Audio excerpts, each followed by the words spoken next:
பரீட்சை எழுதும்போது அவங்களுக்கு எந்த மாடலில் கொஸ்டின் கேட்டிருக்காங்க, என்ன கொஸ்டினில் என்ன மாடலில் கொஸ்டின் கேட்டிருக்காங்கன்றது நமக்கு தெரியணும். உள்ளே நுழைஞ்ச உடனே எல்லாம் பெரிய கேள்வியாக படிச்சு பண்ண இல்லை, ஒன் வேர்டு இருக்குது, அதில் குறுகிய விடையல் இருக்குது, அடுத்து என்னது விரிவான விடையல் இருக்குது. அப்போ அந்த பேட்டர்ன் தெரியணும் இல்லையா? அந்த பேட்டர்னை காட்டுறதுக்கு அவன் எப்படி வருவான், அதை எப்படி ஜெயிக்கணும் பாரு. என் குமாரன் 3 முறையும் சோதிக்கப்பட்டது, 3 முறையும் எழுதியிருக்கிறதே என்று சொல்லி எழுதப்பட்ட வார்த்தைக்கு நேராய் தன் மனதை வைத்து ஜெயித்தார் என்று இன்றைக்கு உனக்கும் எனக்கும் ஒரு பெரிய பாடத்தை, வெற்றியின் ரகசியத்தை சொல்லிக் கொடுப்பதற்காக இயேசு அன்றைக்கு சோதனைக்குள் கடந்து சென்றார்.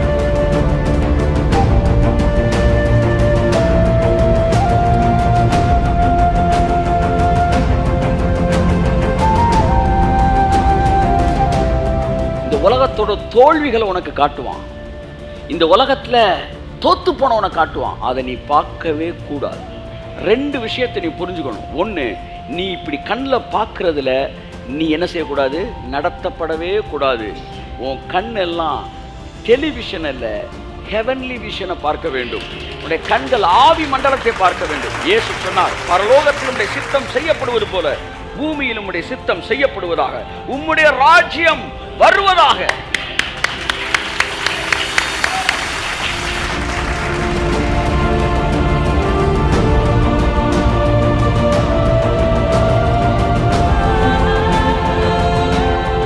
நீங்க பார்க்கறதுல பெரிய டேஞ்சர் இருக்கு.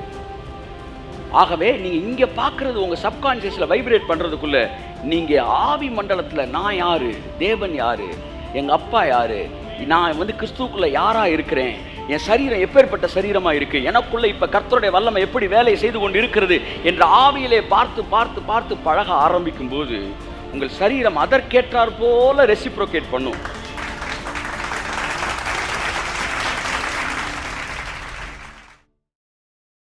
பிசாசின் தந்திரங்கள் தலைப்பை நம்ம தொடர்ந்து தியானிச்சுக்கிட்டு வரோம்.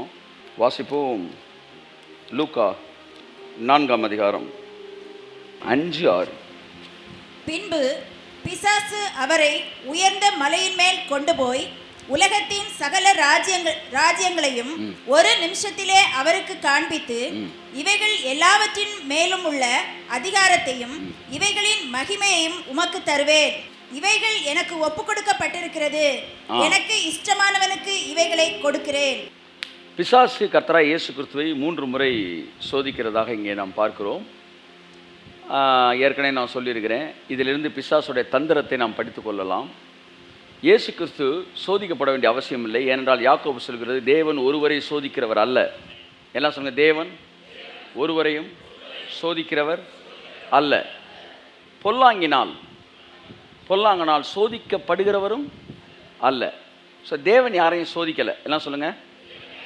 இனிமேல் யாரும் வாயை திறந்து ஏன்னா ஆண்டவன் என்ன இப்படி சோதிக்கிறானோ அப்படின்னு சொன்னீங்கன்னா, அப்படி யாரும் உங்கள் பக்கத்தில் இருக்க சொன்னாங்கன்னா சப்புன்னு வாயில் என்ன செய்யுங்க, கொடுத்து. யாக்கோபு 1:13 சொல்லுங்கள்.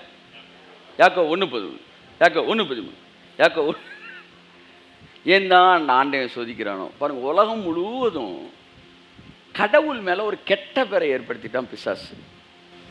வேலை செஞ்சதெல்லாம் இவன், கெட்ட பேரெல்லாம் ஊரில் தான் அப்படி பேசுகிறானா. யோபு சொல்கிறான், கர்த்தர் கொடுத்தார், கர்த்தர் எடுத்தார், நம்ம வீட்டு பிள்ளை வரைக்கும் வந்துருச்சு அது. அப்போ இந்த மாயையும் இந்த ஏமாற்றுத்தனமும் தேவ பிள்ளைகளுக்குள்ளேவே இருக்குது. இன்றைக்கி அதை பிடிங்க எறிங்க. கடவுள் உங்களை சோதிக்கலை. உங்களை சோதிக்கிறதுக்கு அவர் ஒன்றும் ஆர்டிஓ ஆஃபீஸ் டிரைவிங் இன்ஸ்பெக்டர் கிடையாது. ஜெயிச்சிட்டியாப்பா அந்த மாதிரி ஒருத்தனே உட்காந்து பாஸு ஃபெயிலுன்னு போடுறதுக்கு தேவனுக்கு உங்களை சோதிக்க வேண்டிய அவசியம் இல்லை. அதை பல தடவை சொல்லியிருக்கிறேன். சிலர் அந்த செய்தியை கேட்காம இருப்பீங்க, அந்த பகுதியை பார்க்காம இருப்பீங்க. அவங்களுக்கு மறுபடியும் சொல்கிறேன், தேவன் ஒருவரையும் சோதிக்கிறவர் அல்ல. திரும்ப சொல்லுங்கள், தேவன் ஒருவரையும் சோதிக்கிறவர் அல்ல. யாருக்கு டெஸ்ட்டு தேவை? நீங்கள் ஜெயிப்பீங்களா தோப்பீங்களான்னு உங்களை பற்றி தெரியலன்னு வச்சுக்காங்களேன், அவருக்கு டெஸ்ட்டு தேவை. ஆனால் நீ ஜெயிப்பியா தோப்பியா, உன் எதிர்காலம் எப்படி இருக்கும், அடுத்து வாயை திறந்து இப்போ என்ன வார்த்தை சொல்ல போறன்ற வரைக்கும் அவருக்கு தெரியும். சகலமும் அவருக்கு முன்பாய் நிர்வாணமாய் இருக்கிறது. ஆகவே தேவனுக்கு ஒருத்தனுக்கு டெஸ்ட் வச்சு அவன் நல்லவனா கெட்டவனான்னு தெரிஞ்சுக்க வேண்டிய அவசியம் இல்லவே இல்லை. இதை மனசில் ஆழமாக பயிற்சிக்கங்க, அவ்வளோதான். இதை தொடர்ந்து நீங்கள் அங்கனக்குள்ளே சோதிச்சார் இருக்கு, இங்கனக்குள்ளே சோதிச்சார் இருக்கு, அதுக்கு என்ன அர்த்தம், இதுக்கு என்ன அர்த்தம் அப்படின்னா நீங்கள் என்சிபிசியில் ஜாயின் பண்ணிடுங்க. பைபிள் முழுவதும் சோதனை எங்கெல்லாம் வருது அதெல்லாம் நாங்கள் ஒரு பாடமாகவே எடுத்துடுறோம் அதில்.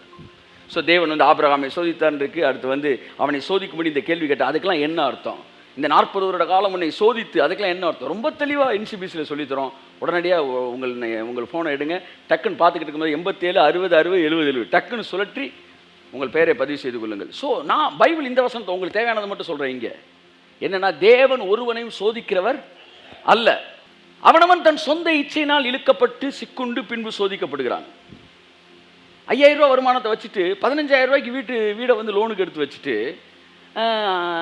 கட்ட முடியாமல் திணறும்போது அந்த சாமி ஏன் தான் சோதிக்குது, நான் அவனை பேங்க்கில் போட சொன்னேன். பைபிள் சொல்லுது, மனிதனுடைய மதியினம் அவன் வழியை தாறுமாறாக்கும், ஆனால் அவன் மனமோ கர்த்தருக்கு எதிராக தாங்கல் அடையும். அவனுடைய முட்டாள்தனத்தில் அவன் எல்லாத்தையும் தப்பாக வந்து முடிவுகள் எடுத்துட்டு கடைசியில் சாமி ஏன் தான் சோதிக்குதோ, சாமிக்கு சோதிக்கிற வேலை கிடையாது. ஒவ்வொருத்தரும் சோதிச்சு வச்சு டெஸ்ட் போட்டு பேப்பர் போட்டு கையில் கொண்டு வர்றது வேலை கிடையாது. அவருக்கு நீ விழுவியா எந்திரிப்பியான்னு எல்லாமே தெரியும். அப்போ இந்த இடத்துல அவர் சோதிக்கிறவரும் அல்ல, சோதிக்கப்படுகிறவரும் அல்ல. அவரை யாரும் சோதிக்க முடியாதுன்னு பைபிள் ரொம்ப தெளிவாக சொல்லுது. ஆனால் இந்த இடத்திலே அவர் சோதிக்கப்படுகிறார். இந்த 3 சோதனை பற்றி அடுத்த வாரம் நம்ம பார்க்க போகிறோம். ஏன் சோதிக்கப்படுகிறார்? நீங்கள் வந்து இடம் கொடுத்தா தான் சோதிக்கப்பட முடியும். பிசாசுக்கு இடமே கொடுக்கல. அப்போ தேவனுக்கு இடமே கொடுக்காம எதுக்கு சோதிக்கப்படுகிறார் என்றால், அவர் பரிசுத்த ஆவியானவராலே. 1ஆம் வசனம் சொல்லுது 4:1. அதாவது ஒரு மனுஷன் அதாவது சோதனையில் எப்படி ஜெயிக்கணும் அப்படின்றதுக்கு இதுக்கு முன்னாடி எப்படி ஜெயிக்கணுன்ற ஒரு மாடலே இல்லைனா அதுக்கப்புறம் எவனுக்குமே ஜெயிக்க தெரியாது. அதனால் உனக்கு சோதனை வரும், ஆனால் எனக்கு வராது. நீ இடம் கொடுக்கலாம், உனக்கும் வராது. ஆனால் ஒருவேளை உனக்கு சோதனை வந்தால் அதில் நீ எப்படி ஜெயிக்கணும்னு உனக்கு காட்டுவதற்காக பரிசுத்த ஆவியானவர் இவரை சோதனைக்குள்ளாய் கொண்டு சென்றார். கையை தட்டி ஓதுறோம், ஆமென். வாசிங்க 4:1. இயேசு பரிசுத்த ஆவியினாலே, முக்கியமான வார்த்தை, பரிசுத்த ஆவியானவராலே நிறைந்தவராய் யோர்தானை விட்டு திரும்பி ஆவியானவராலே வனாந்திரத்துக்கு கொண்டு போகப்பட்டு 40 நாள் பிசாசினால் சோதிக்கப்பட்டார். அப்ப பிசாசுல சோதிக்கப்படுற அந்த இடத்துக்கு கூட்டிட்டு போனதே யாரு? ஆவியானவர். நிச்சயமா ஆவியானவர் நம்மை அங்கு கொண்டு செல்கிறவர் அல்ல. ஆனால் அவரை ஏன் அங்கு கொண்டு சென்றார் என்றால், நாம் எப்படி ஜெயிக்க வேண்டும் என்பதற்கு நமக்கு ஒரு படத்தை காட்டுவதற்கு அவரை கொண்டு சென்றார். இந்த QAன்னு ஒன்று இருக்கும், கொஸ்டின் அண்ட் ஆன்சர்னு. அதாவது முந்தின குரூப் பரீட்சை எழுதும்போது அவங்களுக்கு எந்த மாடலில் கொஸ்டின் கேட்டிருக்காங்க, என்ன கொஸ்டினில் என்ன மாடலில் கொஸ்டின் கேட்டிருக்காங்கன்றது நமக்கு தெரியணும். உள்ளே நுழைஞ்ச உடனே எல்லாம் பெரிய கேள்வியாக படிச்சு பண்ண இல்லை, 1 வேர்டு இருக்குது, அதில் வந்து குறுகிய விடையெளி இருக்குது, அடுத்து வந்து என்னது விரிவான விடையெளி இருக்குது. அப்போ அந்த பேட்டர்ன் தெரியணும் இல்லையா? அந்த பேட்டர்னை காட்டுறதுக்கு அவன் எப்படி வருவான், அதை எப்படி ஜெயிக்கணும் பாரு. என் குமாரன் வந்து 3 முறையும் சோதிக்கப்பட்டது, 3 முறையும் எழுதியிருக்கிறதே என்று சொல்லி எழுதப்பட்ட வார்த்தைக்கு நேராய் தன் மனதை வைத்து ஜெயித்தார் என்று இன்றைக்கு உனக்கும் எனக்கும் ஒரு பெரிய பாடத்தை, வெற்றியின் ரகசியத்தை சொல்லிக் கொடுப்பதற்காக இயேசு அன்றைக்கு சோதனைக்குள் கடந்து சென்றார். ஆகவே அன்புக்குரியவர்களே, நம்முடைய வாழ்க்கையிலே சோதிக்கப்பட வேண்டிய அவசியம் இல்லை. ஆனால் நம்முடைய வாழ்க்கையில் நம்மளை டைவர்ட் பண்ணுறதுக்கு பிசாசு தந்திரங்களை கையாளும் போது அதை எப்படி ஜெயிக்கலாம் என்பது மிக எளிமையாக சொல்லப்பட்டிருக்கிறது. ஆகவே இந்த வசனத்தை நாம் வாசிப்போம். முதல் வசனம் அடுத்த வசனம் வாசிங்க. அப்பொழுது பிசாசு அவரை நோக்கி, நீர் தேவனுடைய குமாரனே ஆனால் இந்த கல் அப்பமாகும்படி சொல்லும் என்றார். இதை பற்றி நம்ம அடுத்த வாரம் பார்ப்போம். அடுத்து அவர் பிரதியுத்தரமாக, மனுஷன் அப்பத்தினாலே மாத்திரமல்ல, தேவனுடைய வாயிலிருந்து புறப்படும் ஒவ்வொரு வார்த்தையிலும் பிழைப்பான் எழுதியிருக்கிறது. பல முறை நாம் கேட்ட சில வெளிப்பாடுகளை எழுதியிருக்கிறேன் என்று சொல்லி அதெல்லாம் இப்போ நம்ம பார்க்குறதுக்கோ பேசுகிறதுக்கோ நம்ம வரல. அதெல்லாம் தெரிஞ்ச விஷயத்தை மறுபடியும் நம்ம பேச வேண்டிய அவசியம் இல்லை. புதிதான விஷயத்தை பார்ப்போம். 3 சோதனைகளை இங்கு பிசாசு என்ன செய்கிறான்? இயேசுக்கு நேராக கொண்டு வருகிறான். 3லும் 3 விதமான கன்னிகளை அவன் வைக்கிறான். அதில் ஒரு கன்னியெல்லாம் இவர் வந்து எஸ் சொன்னாலும் மாட்டணும், நோ சொன்னாலும் மாட்டணும், அப்படி வைக்கிறான். எப்படி? எஸ் சொன்னாலும் மாட்டணும், நோ சொன்னாலும் மாட்டணும், அப்படி கொஸ்டின் வைக்கிறான். எது? நீ மேலேருந்து கீழே குதிங்க, பைபிளில் எழுதியிருக்குல்ல, உங்களை வந்து தூதர்கள் கையில் ஏந்து கொண்டு போகிறேன்னு எழுதியிருக்குல்ல, குதிங்க.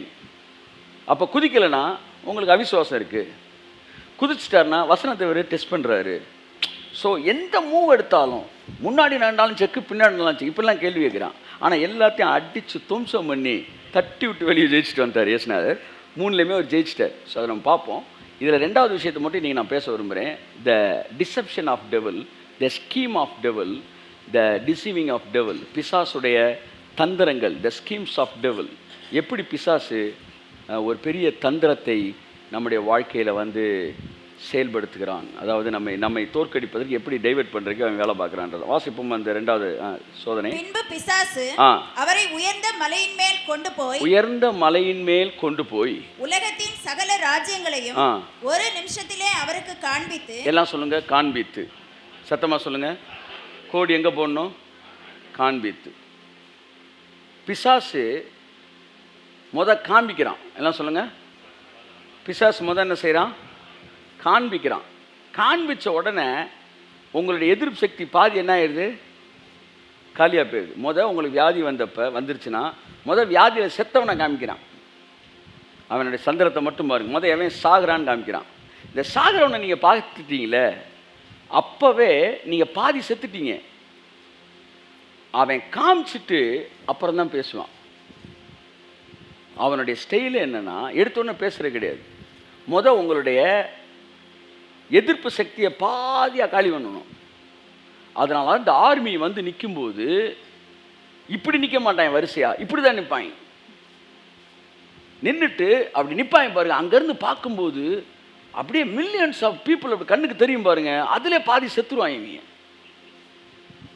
அதுக்கப்புறம் இவங்க அந்த கேடயத்தை அந்த வாளையை வச்சு டம் டம் டம்னு அடிப்பாங்க பாருங்க. இதை கேட்டோன்னே பாதி செத்துருவாங்க.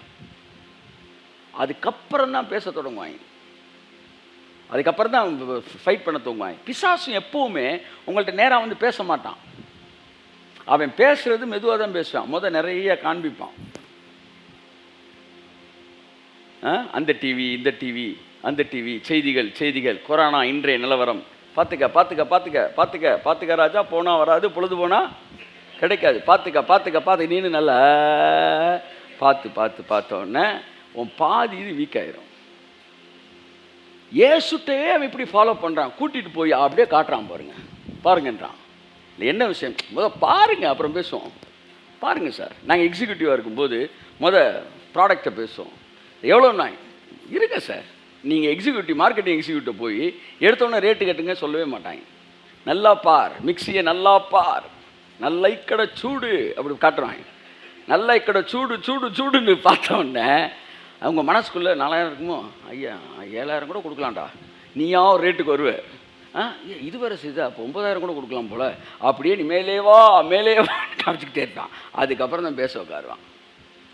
எக்ஸிக்யூட்டிவ் பிசாசும் இருக்கிற ஒரே மாதிரி தான். அதாவது பொய்கள் நிறையா பேசுகிறீங்க 2 பேரும். எல்லா எக்ஸிக்யூட்டிவும் சொல்லலை.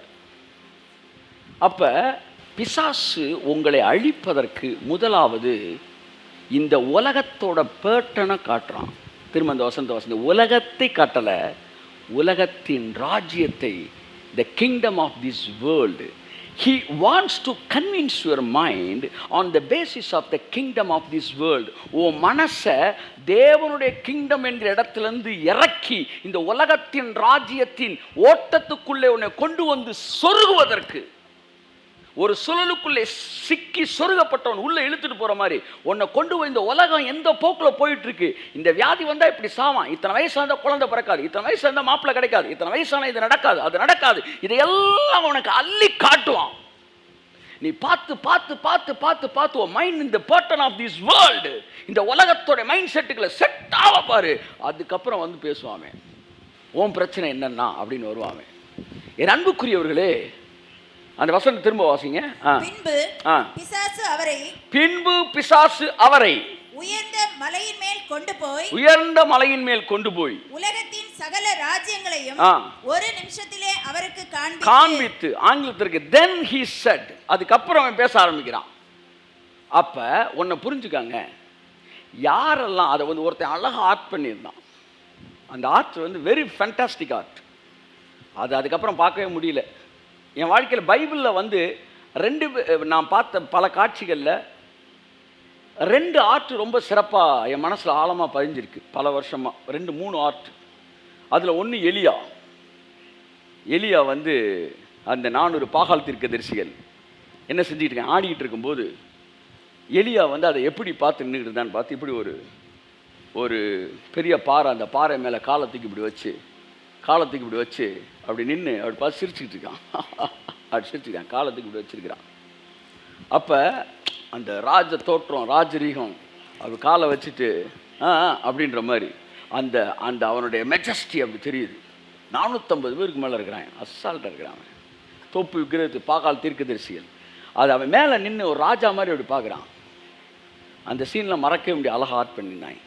அதுக்கப்புறம் என்னால் மறக்க முடியாத ஒரு ஆர்ட் என்னன்னா, பிசாசு இயேசு இப்படி நிப்பாட்டி அப்படி காட்டுறான். அந்த பக்கம் அப்படியே முழு உலகம் பிசாசு இப்படி கையை நீட்டியிருக்கிறான். இதில் வந்து ஹைலைட் என்னென்னா, இயேசு அப்படி திரும்பி இருக்கிறார். கையை தட்டு ஆமென், நல்லா கையை தட்டு amen. That is the secret. காண்பிச்சது உங்களுக்கு தெரியும், பார்த்தாரான்றது ஆவியானவருக்கு தான் தெரியும். கையை தட்டு வருது ஆமென். ஸோ அவரை அப்படி அதை ரெஃப்யூஸ் பண்ணுறாரு. ஏன்னா நீங்கள் பார்க்குறப்ப பாதி கன்வின்ஸ் ஆகிறீங்க. That is what direct marketing. அப்போ பிசாஸ் என்ன செய்கிறான், காண்பிக்கிறான். இன்றைக்கு கிறிஸ்தவர்கள் ஏன் பிசாசின் சோதனை விழுந்து போகிறார்கள் என்றால், நீங்கள் வெறும் இச்சை, வெறும் வந்து ஆசை, இந்த மட்ட ரகமான 1960 மெசேஜை மட்டுமே மைண்டில் வச்சு நீங்கள் கேட்கக்கூடாது. 2021க்கு நீங்கள் வரணும். எதெல்லாம் பார்க்கக்கூடாது, வியாதியில் செத்து போகிறது, வியாதிப்படுறது, வியாதியில் வேதனைப்படுறது, குடும்பங்கள் இருக்க பிளவுகள், வாழ்க்கையில் நடக்காத காரியங்கள், இப்படி உலகத்தில் விழுந்து போன இந்த உலகத்து மக்களுடைய வாழ்க்கையை பார்க்க நீ உன் மைண்டு அவங்களோட டியூன் ஆகக்கூடாது. அதான் இந்த உலகத்தை பார்க்கும்போது என்ன நடக்குதுன்னா, நீங்கள் இந்த உலகத்திற்கு ஒத்த வேஷம் தரிக்கிறீர்கள். அப்போ ஒரு கிறிஸ்தவன் எப்பவுமே கண்ணில் பார்க்கறத வச்சு ஒரு முடிவு எடுக்க கூடாது. ஒரு கிறிஸ்தவன் காதில் கேட்கறத வச்சு முடிவு எடுக்க. இதைத்தான் கொஞ்ச நேரம் நான் பேசிக்கிட்டு இருந்தேன். அவன் எவ்வளோ பெரிய அதிகாரியாக இருக்கலாம், எவ்வளோ பெரிய அறிவாளியாக இருக்கலாம், எவ்வளோ பெரிய போதகராக கூட இருக்கலாம். ஆனால் அவன் கண்ணில் பார்த்ததை வச்சு ஒரு முடிவு எடுக்கிறான் என்றால், அவன் வந்து பிசாசுடைய இந்த சோதனையில் தோற்று போனான் என்று அர்த்தம். ஏனென்றால் பிசாசு எப்பொழுதும் உங்கள் ஆவிக்குரிய கண்களில் ஒன்றை காட்டுவதில்லை, உங்களுடைய மாம்ச கண்களில் ஒன்றை காட்டி அதன் அடிப்படையிலே ஒரு முடிவை நீங்கள் எடுக்க வேண்டும் என்று சொல்லி அவன் விரும்புகிறான். ஆனால் தேவனுடைய பிள்ளைகளோ மாம்சத்தில் பார்க்கிற பார்வையின் அடிப்படையில் ஒன்றை நிர்ணயிக்காமல் ஆவியிலே பார்க்கிற பார்வையின் அடிப்படையில் ஒன்றை நிர்ணயிக்க வேண்டும். தயவு செய்து சொல்கிறேன், யாரெல்லாம் கண்ணு பார்க்கறதுல ஃபாலோ பண்றாங்களோ அவங்கெல்லாம் இந்த சோதனையில் விழுந்து போயிடுவாங்க. கண்ணு பார்க்கறதுல முடிவு எடுக்கிறான்ல, அவன்லாம் இதில் விழுந்துருவான். அதனால தான் டெலிவிஷன், இந்த மாதிரி உலகம், இந்த உலகத்தை ஏன் மீட்கணும் நம்ம போராடுறோம் தெரியுமா? உலகம், மாமிசம், பிசாசு, 3 எதிரி இருக்கான். பிசாசை சிலுவையில் முடிச்சார். மாம்சம்னா சுயத்தை, வேத வார்த்தை ஒவ்வொரு நாளும் காலி பண்ணிக்கிட்டு இருக்கு. உங்கள் உள்ளான மனுஷன் நாளுக்கு நாள் என்ன செய்கிறான், புதிதாக்கப்பட்டும் புறமான மனுஷன் நாளுக்கு நாள் அழிந்து கொண்டும் வருகிறான். வெளியில் அழிவு, அதாவது புறமான மனுஷன்னா மாம்சம் அழியுது, ஆவி உயிர்ப்பிக்கப்படுது. ஸோ பிசாசு சிலுவையில் செத்துட்டான், வார்த்தையை கேட்க மாம்சம் சாகுது. ஆனால் இந்த உலகத்தை மீட்க வேண்டிய 3வது வெற்றி ஒன்று இருக்கிறது. உலகம், மாமிசம், பிசாசு 3ஐயும் ஜெயம் கொள்ள வேண்டும். ஒன்று ஜெயம் முடிஞ்சிருச்சு, இன்னொன்று ஜெயம் நடந்துகிட்டு இருக்கு, 3வது ஜெயிக்க வேண்டியது. ஆனால் 3வது விஷயத்தை ஜெயிக்காம, இந்த கேள்விக்கு பதிலே எழுதாம பரலோகத்துக்கு போகணும்னு ஒரு கூட்டம் தம்பிக்கிட்டு இருக்கு. அங்கே போகும்போது கர்த்தர் கேட்பார், பிசாசை ஜெயிச்சாச்சா? ஆமாம், சிலுவையில் நான் ஜெயிச்சிட்டேன், அதுவும் என் பேர்லேயே முடிஞ்சிருச்சு. சரி, மாம்சத்தை ஜெயிச்சிட்டியா? ஐயா, நாங்கள் சுயத்தை தோல் உரிச்சோம், வாரம் போனோம், அதில் கூட நீ பாஸு. 3வது கேள்விக்கு நீ பதிலே எழுதலையப்பா. நீ பிசாசை ஜெயிச்ச, மாம்சத்தை ஜெயிச்ச, உலகத்தை நீ ஜெயிக்கலையே. உலகத்தை அவன் கையில் விட்டுட்டு வந்திருக்க. இதில் வேற நாங்கள்லாம் எடுத்துக்கொள்ளப்பட்டோம்ன்ற. தம்பி, நீ 3வது கேள்விக்கு பதிலே எழுதலை. அப்போ என்ன, அங்கே ஒருத்தன் எழுதிக்கிட்டு இருக்கான் பார், கையை தட்டு, அங்கே பார், அங்கே பார், அங்கே பார். இந்த உலகத்தில் தேவனுடைய ராஜ்யத்தை ஸ்தாபிக்கும்படிக்கு, இந்த உலகத்தை ஜெயிக்கும்படிக்கு ஒரு கூட்டம் அங்கே தேவனுடைய ராஜ்யத்தை கட்டமைத்துக் கொண்டிருக்கிறது பார்.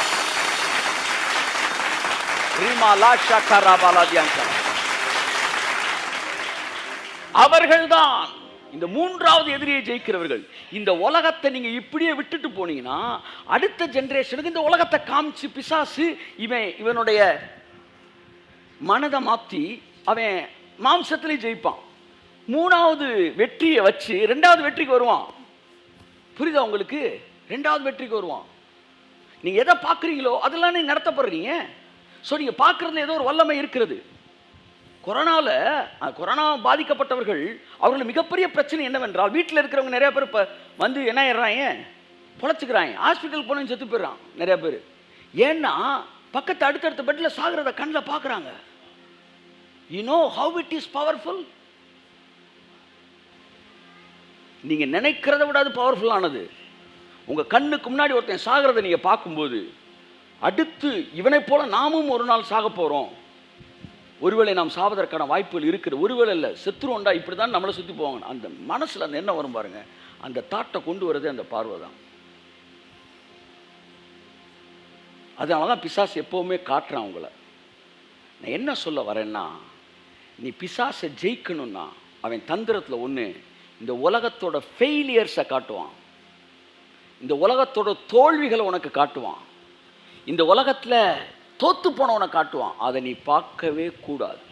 2 விஷயத்தை நீ புரிஞ்சுக்கணும். ஒன்று, நீ இப்படி கண்ணில் பார்க்குறதுல நீ என்ன செய்யக்கூடாது, நடத்தப்படவே கூடாது. உன் கண்ணெல்லாம் டெலிவிஷன் அல்ல, ஹெவன்லி விஷனை பார்க்க வேண்டும். உன்னுடைய கண்கள் ஆவி மண்டலத்தை பார்க்க வேண்டும். இயேசு சொன்னார், பரலோகத்தில் உம்முடைய சித்தம் செய்யப்படுவது போல பூமியில் உம்முடைய சித்தம் செய்யப்படுவதாக, உம்முடைய ராஜ்யம் வருவதாக.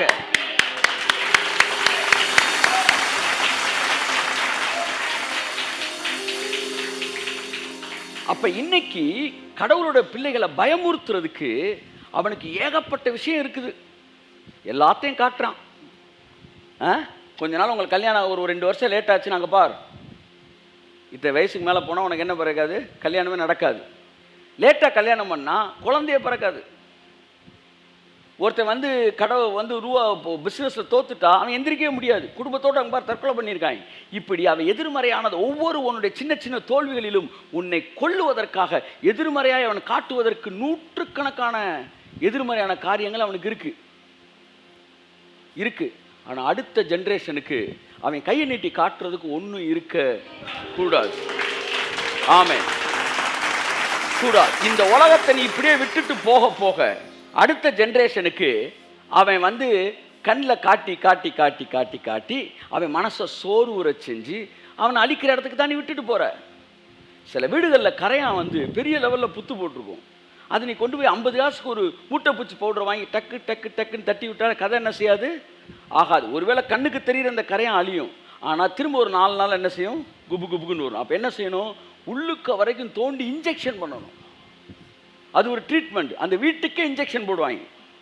ஒவ்வொன்றிலையும் உள்ள சர்ரு சர்ரு சருன்னு பெனிட்ரேட் பண்ணி இதை போட்டு அடித்து மருந்து ஏற்றுவாங்க. கொஞ்ச நாளில் அடிப்படை ஆதாரமே கரையானுக்கு இருக்காது. அதுக்கப்புறம் 20 வருஷத்துக்கு பிரச்சனை இருக்காது சார் வாங்க. அந்த மாதிரி இந்த உலகத்தில் கண்ணுக்கு தெரிகிற வியாதியை தொடச்சி விட்டுட்டு போகக்கூடாது. ஜான்ஜி லேக் மாதிரி இல்லை ஸ்மித் விகில்ஸ்வொர்த் மாதிரி ஏதோ கண்ணுக்கு மூட்டை பூச்சி பவுடரை போட்டுட்டு போகிற ஒரு ஜென்ரேஷனாக நீங்கள் இருந்தீங்கன்னா அவங்க போனதுக்கப்புறம் மறுபடியும் கரையான் வந்துருச்சே. இன்னைக்கு எந்த ஜான்ஜி லேக்கை நீ தேடுவ, இன்னைக்கு எந்த ஸ்மித் விகில்ஸ்வொர்த்தை தேடுவ? இன்றைய தேவை சுகமளிக்கிற ஊழியர்கள் அல்ல, இன்றைய தேவை ராஜ்யத்தை பூமியில நிறுவுகிறவர்கள். கரங்களை தட்டி ஆமென் ஆமென் ஆமென். ஏதோ கரையான் பவுடரை போட்டு வந்தவனெல்லாம் சுகப்படுத்திட்டு போறதுக்கு உன்னை என்னை கடவுள் அழைக்கல. இன்ஜெக்ஷன். பூமியின் அஸ்திவாரங்கள் அதிர்ந்தது. கையை தட்டி ஆமென். தட் இஸ் வாட் ஆமென். அதுதான் இங்கே தேவை. அஸ்திவாரங்கள் அதிர வேண்டும். அதாவது the foundation of the world அப்படின்னா the pattern of the world, அந்த pattern of the world மாறணும். இன்னைக்கு நம்ம மனசுல ஒரு pattern இருக்குல்ல சார், 40 வயசுக்கு மேல உங்களுக்கு சுகர் வரும் அப்படின்றத உங்களுக்கு யாரு கபிரியல் சொன்னானா? எனக்கு பதில் வேணும். மிகாவேல் சொன்னானா? சரி, மெடிக்கல் காலேஜ் ஸ்டூடெண்ட்டா நீங்க? அதுவும் இல்லை. அடப்பாவியலா, உங்களுக்கு கபிரியல் சொல்லலை, மிகாவேல் சொல்ல, you are not at all medical college student. நீங்கள் எதுவும் ரிசர்ச் பண்ணியிருக்கீங்களா 40 தாண்டா சுகர் வரும்னு? இல்லை. ஆனால் ரொம்ப ஸ்ட்ராங்காக நம்புறீங்க 40 தாண்டா சுகர் வரும், 50 தாண்டா ஆட்டங்கானம், 60ல் என்னது இதெல்லாம் நடக்கும். இது எப்படி உங்களுக்குள்ள சொல்லுங்கள். நீங்கள் பார்த்தீங்க ஒரு picture, it speaks millions of வேர்ட்ஸ்ன்னு வாங்கி நீங்கள் மில்லியன்ஸ் வேர்ட்ஸை எக்ஸ்பிளைன் பண்ணி புரியாததெல்லாம் ஒரு ஃபோட்டோ காமிச்சிருமா. அமெரிக்காவிலேருந்து டேடர் வந்திருந்தப்ப ஃபோட்டோஸாக எடுப்பார். நான் I was not that much interest அன்றைக்கி ஃபோட்டோ. வாங்க வாங்க ஜஸ்ட் கமான் கமான் கியர்னு சொல்லி ஃபோட்டோவாக எடுத்துகிட்டு இருந்தார். அந்த ஃபோட்டோட வேல்யூலாம் எனக்கு தெரியல. சரி சரி சரின்னு எடுத்துகிறேன். ஆனால் ஊருக்கு போன பிறகு, நாங்கள் பிரிஞ்ச பிறகு, அதுக்கப்புறம் அந்த ஃபோட்டோஸ் எடுத்தப்போ ஒவ்வொரு ஃபோட்டோ ஒரு கதை சொல்லுது. அதை சுற்றி நடந்த எல்லா அந்த இன்சிடெண்ட்டும் டயலாகும் ஞாபகத்துக்கு வருது. அப்போ நான் அவர்கிட்ட ஃபோனில் பேசும்போது சொல்கிறேன். அவர் சொன்னார், நான் சொன்னேன்னா இல்லையா, ஒரு ஃபோட்டோ 1000 மில்லியன் வேர்ட்ஸை விட பவர்ஃபுல்லானது. அப்படி தான் பார்க்கும்போது நீங்கள் என்ன பார்க்குறீங்களோ அது உங்களுக்குள்ள அவ்வளவு எதிர்மறையானதை கொடுத்துரும். ஸோ முதல் விஷயம், you should not be led by what you are seeing. நீங்கள் பார்க்கிறதை கொண்டு நீங்கள் நடக்கக்கூடாது. பார்க்கறது வேற, நீங்கள் வேற. பார்க்கறது உங்களை பாதிக்க முடியாது, பார்க்கிறது உங்களை பாதிக்க கூடாது. கைத்தடி ஒருத்தர் நன்றி சொல்லுங்க. ஆமென். Praise God. You cannot be led by what you are seeing.